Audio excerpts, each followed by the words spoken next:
박근혜 전 대통령에 대한 두 번째 재판이 진행되고 있습니다. 재단 출연금 강제 모금을 지시했는지 여부가 쟁점인데요. 노영희 변호사와 함께 조금 더 짚어보겠습니다. 안녕하십니까? 네, 안녕하십니까? 네. 자, 이틀 전에 나오는 모습과 오늘도 뭐 거의 비슷하던데요. 올림머리도 하고 사복을 입고 나왔는데, 근데 그 카메라를 촬영할 수 있는 시간이 좀 짧았습니다.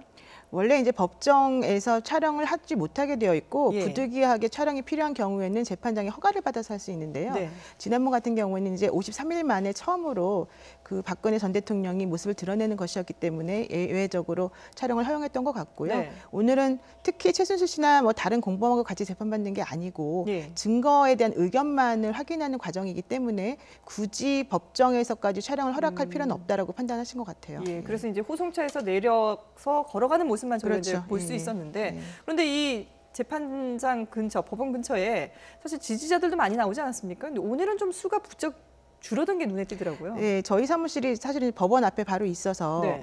지난 23일에도 그 박근혜 전 대통령 지지하는 지지자 모임들이 저희 사무실 앞에 그 대로변에 엄청나게 몰려 있었고 또 법원 앞에도 계속 있었거든요. 네. 또 오늘도 당연히 있을 거라고 생각을 해서 갔는데 그때보다는 확연히 많이 줄어들었고요. 아, 직접 현장에서 보셨군요. 예, 제가 직접 예. 보고 왔습니다, 오전에. 근데 150명 정도가 지난번에 왔었다라고 하는데 지금 같은 경우는 한 30명 정도 모여 있고 되게 뜨문뜨문 있었던 걸로 보이고 또 그 재판할 때 방청석에도요. 시작하기 전에 일반 방청석에 10좌석 정도가 비어 있었고 또 그 방청하던 사람 내부는 재판 시작 50분 만에 이제 떠나갔어요. 예. 근데 그 50분 동안 무슨 일이 있었느냐 하면은 그 변호인단에서 이 증거 조사를 이런 식으로 하는 것은 옳지 않다라고 하는 그 절차에 대한 이의 공방을 계속 했었기 때문에 아마 이제 일반 방청객들이 보기에는 그 재판 내용에 대한 것이 아니고 법 절차적인 거에 대한 얘기를 하기 때문에 조금 예. 아마 계속해서 보고 있을 필요는 없다라고 판단했던 것 같아요. 오, 예. 그 경쟁률이 그렇군요. 대단했었는데 그래서 보시다가 7.7대 1이었는데 나가셨군요. 네, 예, 그렇습니다. 오늘은 좀 어려운 내용이었고 자, 오늘 재판 얘기 들어갔던 뭐 기자들 이야기를 들어보면 뭐 하품도 하고 뭐 좀 편한 모습을 보였다고 전하고 있는데요. 좀 뭐 마음이 편해서일까요? 그 촬영이 없어서? 그렇죠. 아무래도 이제 촬영 기자들이 안에 있으면 사실 되게 부담스럽고 불편한 게 사실이고 예. 또 첫 번째 아마 그 당시 23일은 첫 번째 재판받는 날이었기 때문에 더 긴장을 많이 했을 거고요. 예. 특히 최순실 씨랑 같이 나란히 앉아 있었지 않습니까? 네. 그 과정에서 최순실 씨와 본인 간에 어떤 식의 그런 표정이나 뭐 자세를 취해야 될지에 대해서 신경을 많이 썼었는데 네. 오늘 같은 경우는 그런 게 없고 본인을 이제 지지해주는 변호인단과 재판장과 검사들만 있었기 때문에 상대적으로 좀 편했던 것 같아요. 그런데 그 증거 조사라고 하는 게 뭐 1시간 하고 끝내고 그러는 게 아니고 상당 시간 오랫동안 지속이 되는 거기 때문에 처음엔 꼿꼿한 자세를 조금 있다가도 이제 예. 하품도 하고 몸을 좀 기대기도 하고 뭐 이제 이런 식으로 조금 여유로운 모습을 보였다라는 얘기를 듣고 있습니다. 예, 사실 뭐 법적인 편할 수는 없겠죠. 하지만 상대적으로 봤을 때 네. 이제 뭐 카메라도 좀 없고 지켜보는 사람들도 좀 적다 보니까 그렇죠. 이제 그런 모습을 보였던 것 같은데, 근데 앞서서 잠깐 말씀하셨지만 박근혜 전 대통령 측 변호인과 검찰 측에서 공방이 서로 오갔는데 이게 증거 때문이라고요? 그러니까 지금 이제 오늘 재판에서 이제 문제가 됐던 것들은 뭐냐면은 네. 지난 23일 날 재판부에서 최순실 씨하고 병합을 해서 재판을 진행하겠다라고 결정을 했기 때문에 그동안에 최순실 씨에 대한 재판은 상당 부분 먼저 진행된 부분이 그렇죠. 있지 않습니까? 예. 그럼 그동안에 있었던 증거 같은 것들을 박근혜 전 대통령에 대해서는 아직 재판이 진행되지 않았지만 이쪽 재판에서 이루어졌었던 증거들에 대해서 박근혜 전 대통령도 그 증거들을 그대로 받아서 재판에 사용할 수 있게끔 할 것이냐 말 것이냐 이걸 결정하는 날이었는데 네. 혐의 사실이 여러 개인데 그중에서 오늘 했던 것 중에 하나는 미르나 K스포츠 재단에 그 돈을 모금하는 과정에서 박근혜 전 대통령이 직권남용 권리행사 방해를 했느냐 안 했느냐예요. 근데 그 과정에서 최순실 씨가 개입했다라고 하는 게 계속 이제 문제가 됐었기 때문에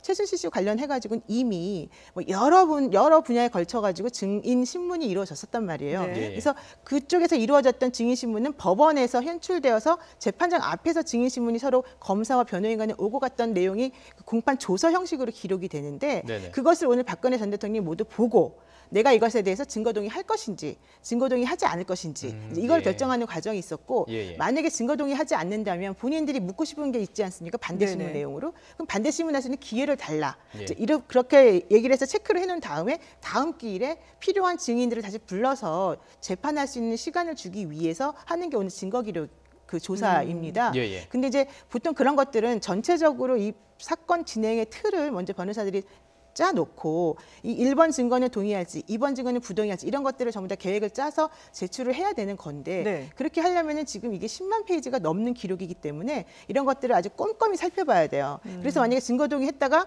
괜히 이제 자기에게 불리한 게 나왔을 때는 부동의를 나중에 다시 번복하게 되면은 사실 좀 재판의 그 결과에 신뢰로운 영향을 줄 수 없기 때문에 예. 그 변호인 입장에서 매우 중요하죠. 그래서 예, 이상철 예. 변호사가 오늘 얘기한 게 예. 그런 식으로 증거 동의를 먼저 하라고 하는 건 좀 부적절하지 않냐 이런 얘기였던 것이고 예. 대신에 이제 검찰이나 재판부에서 얘기한 것은 우리 지난 2일에 재판 준비 절차 기일이 한 번 있었었는데 그때 당시에 이런 식으로 하겠다라고 당신한테 미리 얘기를 했었었고 네. 변호인들도 모두 오케이를 했었다. 근데 이제 와서 갑자기 오케이하지 않았다라고 하면서 이런 이의를 제기하는 것은 부적절하다. 예. 특히 이 사건 재판 같은 경우에는 증거가 너무 많고 네. 또 당신들이 모두 부동의를 하는 입장이고 부인하는 입장이기 때문에 실제는 150명, 200명 정도 되는 증인을 다시 불러서 조사해야 될 수도 있는데 만약에 그런 식으로 철저하게 그 시간 순서에 맞춰가지고 변호인단 측의 주장을 받아들이게 된다면 네. 재판이 끝나지가 않는다. 그래서 기각. 예, 그러니까 예. 기각한다 이런 식으로 자, 말해주죠. 저는 이걸 몰랐습니다. 이게 이렇게 혐의가 많으면 요일별로 나눠서 이렇게 혐의를 보는 것 같던데요. 이게 원래 진행되는 방식이 그렇습니까? 근데 사건이 너무 많으면 이제 예. 쟁점별로 예. 이렇게 예를 들면 뇌물이면 뇌물, 직권남용이면 직권남용, 강요면 강요 이런 식으로 이제 혐의 사실별로 하는 게 좀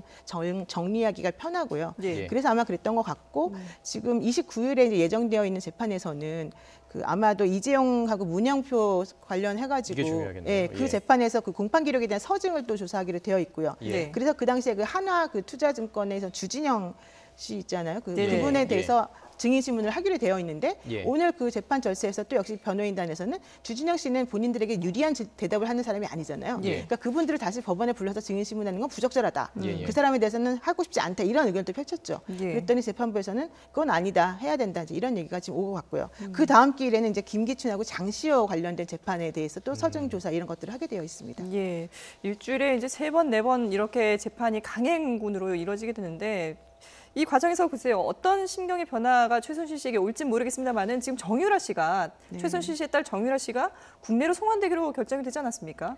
그 정유라 씨에 대해서 이제 그 144일 정도 지금 덴마크 법원에서 이제 얘기한 그 구치소에 구금되어 있는데 정유라 씨는 4월 20일 날 지난번에 1차 그 결정에서는 뭐라고 나왔냐면 그냥 한국으로 돌아가라 이렇게 나오지 않았습니까? 네. 지금 항소를 해놓았고 다음 달 8일에 다시 이제 항소심 선고가 있을 예정이긴 하지만 본인들이 판단하기에 이게 뒤집어질 가능성이 없다.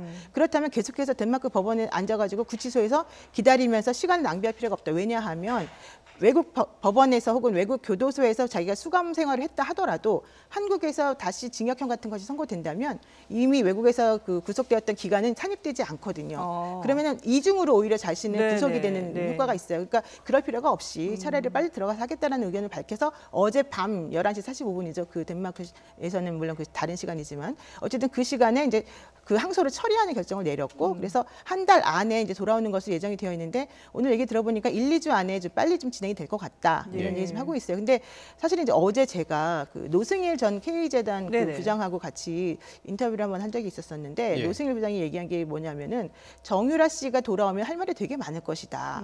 그래서 최순실 씨가 사실 돌아오는 걸 되게 원하지 않는다 이런 얘기를 많이 했고요. 네. 특히 정유라 씨가 2012년도에 그 부모에 대한 반항하는 심정으로 자기가 뭐 기자회견 하겠다 이런 식으로 폭탄 선언도 하기로 했었다는 거예요. 그래서 그래요? 상당히 예. 놀랐었고 정윤혜 예. 씨하고 세수 씨가 그걸 막느라고 되게 고생을 많이 했다는 얘기를 하는데 예. 그래서 제가 물어봤어요. 무슨 내용을 발설할 게 있어서 그분이 그렇게 하려고 했느냐 그랬더니 모른다고 하지 않습니까? 그동안에 자신은 그렇죠. 엄마가 다 했다 예, 이렇게 예. 얘기를 그때 했었는데. 우리가 이제 봤을 때는 모른다고 예. 했는데 사실은 이제 여러 가지 것들을 많이 알고 있다라고 아. 하는 게 노승일 씨가 왜냐하면 정유라 씨하고 3개월 정도 그렇군요. 살았으니까 네네. 그래서 본인이 보기에는 많이 알고 있는 여러 가지가 있어서 특히 삼성의 승마지원 관련된 그렇죠. 내용에 예. 대해서 밝힐 게 많아 보인다. 네. 그래서 만약에 정유라 씨가 한국으로 송환이 되게 되면 오히려 최순실 씨 입장에서는 지금까지 보여왔던 행동하고 좀 배치되는 예. 그런 발언을 정유라 씨가 할 가능성이 있기 때문에 그 부분이 좀 변수가 될 수도 있겠다. 그렇군요. 이런 얘기를 저희는 하고 있습니다. 장시호 씨 예가 있기 때문에 혹시라도 정말로 그렇죠. 네. 그 최순실 씨에게 불리한 증언을 할 수도 있지 않을까. 그렇죠. 바로 이 삼성 지금 어쨌든 직접적으로 혜택을 받은 인물이 정유라 씨 아니겠습니까? 그렇습니다. 그렇기 때문에 지금 이 뇌물죄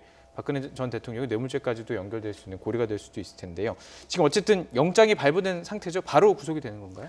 그 이제 체포되고 아마 그 예. 돌아온다 그러면 바로 이제 구속이 될 것 같은데요. 그러니까 지금 체포 영장이 발부된 상태고요. 예. 2023년도까지 체포 영장 유효 기간이 연장돼 있는 상태이기 때문에 이제 일단 돌아오게 체포. 되면은 예. 공항에서 곧바로 체포해서 예. 영장 실질 심사를 거쳐서 아마 구속이 되게 될 가능성이 높습니다. 예. 그런데 정유라 씨는 기본적으로 그 정윤회 씨, 즉 자기 아버지에 대해서도 생물학적 아버지다라고 주장을 할 정도로 네. 그 아버지나 어머니하고 관계가 썩 좋지는 않다고 해요. 그러니까 이게 이제 시험관계를 통해서 본인이 태어났다고 하는데 아마 그런 것 때문일 수도 있겠지만 그래서 혹시라도 어머니나 뭐 관련된 사건들에 대해서 그냥 본인이 생각하는 걸 그대로 진술해줄 가능성도 있어서 예. 지금 사실 이제 특검과 검찰에서는 그런 부분들에 대해서 조금 기대를 하고 있는 것으로 알고 있습니다. 이 국정농단 사건이 재수사를 할 수도 있다라는 얘기가 나오고 있는데 그러면 이 정유라 씨의 어떤 증언이라든지 이런 부분이 앞으로 또 일파만파 뭔가 좀 파장이 될 수도 있겠군요. 그럴 가능성이 큰데 예. 지금 정유라 씨에 대해서 특검에서 원래 얘기했던 그 체포영장에 적혀져 있는 그런 사유 같은 것들이 뭐냐면은 이대 입시